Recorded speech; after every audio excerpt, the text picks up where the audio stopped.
Assalamualaikum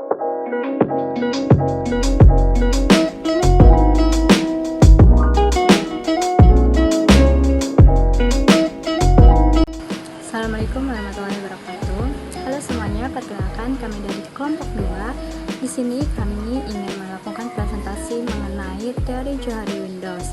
Sebelumnya izinkan kami memperkenalkan anggota kami terlebih dahulu. Nama saya Firda Laila Kamila. Halo, perkenalkan nama saya Dea Cantika. Halo, perkenalkan nama saya Feby Oktaviani.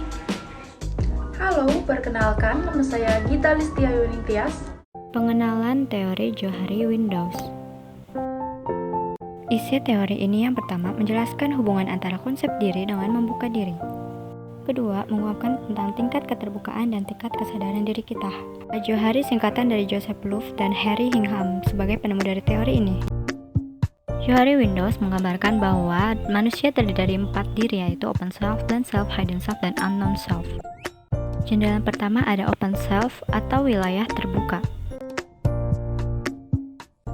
Open self atau wilayah terbuka, yaitu suatu keadaan di mana seseorang saling terbuka terhadap dirinya sendiri maupun orang lain. Contoh open self, seseorang terbuka dan menceritakan masalahnya kepada orang lain dengan tujuan mendapatkan solusi dari permasalahan yang ada, dan orang lain tersebut berusaha memberikan solusi yang tepat kepada orang yang menceritakan masalah. 근데 걔네들 그 이후로 또 괴롭히고 그러지 않았어? 뒤에서는 욕하죠. 무대 설라고 화장 떡칠하고 발악했다 하질 않나. 무슨 자신감으로 다시 쌩얼로 다니냐질 않나. 너 그런 말 듣고 괜찮아? 걔네들이 그런다고 내가 내 얼굴을 미워하면 그거 결국 나 못났다고 인정해버리는 거잖아요. 그래서 그냥 애들 말 무시하고 나 생긴 대로 살려고요. 멋있다. 너. Yang kedua ada blind self atau wilayah buta. Blind self atau wilayah buta adalah kondisi di mana orang lain dapat memahami sifat, perasaan, pikiran, dan motivasi seseorang, tetapi orang tersebut tidak dapat memahami dirinya sendiri. Wilayah buta sering terjadi dalam interaksi dan dapat menimbulkan kesalahpahaman atau permasalahan lainnya. Dalam diri Anda terdapat daerah yang disebut daerah buta, yaitu blind. Contoh blind self, orang yang terlalu memikirkan orang lain sehingga dia tidak sadar bahwa dia tidak memikirkan perasaannya sendiri. 나는 네가 네 눈치 좀 봤으면 좋겠는데. 내가 듣기에는 네가 다른 사람들 눈치 보기로 정한 것 같아서 너한테 아무 도움도 안 되는 그 사람들 눈치 보기로. Yang ketiga ada jendela hidden self atau wilayah tersembunyi.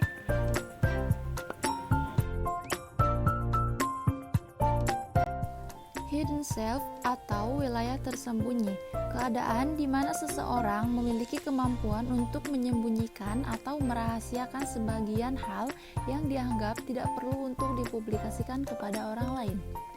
Contoh hidden self, seseorang yang sudah berteman lama belum tentu dapat membuka sepenuhnya ketika menceritakan kisah hidupnya seperti masalah traumatik, keluarga, dan masalah cinta karena ada beberapa orang yang merasa takut untuk menceritakan hal tersebut kepada orang lain.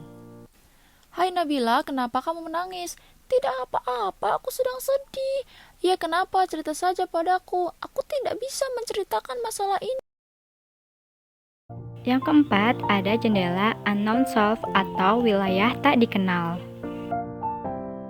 Unknown self atau wilayah tak dikenal adalah kondisi seseorang yang tidak dapat memahami dirinya sendiri, bahkan orang lain pun tidak dapat mengenalinya. Wilayah ini merupakan wilayah yang tidak dapat menciptakan interaksi dan komunikasi yang efektif, karena keduanya sama-sama merasa tidak ada pemahaman. Contoh unknown self adalah tidak ada yang tahu kamu berbakat menjadi seorang pemimpin, bahkan diri kamu sendiri pun tidak tahu. Dan unknown self ini akan terbuka bila kamu mendapat kesempatan dalam memimpin sesuatu. Kamu berbakat gak jadi pemimpin upacara? Aku gak tahu. Kalau kamu? Aku juga gak tahu aku berbakat gak ya. Udah, gimana kalau minggu depan kita coba?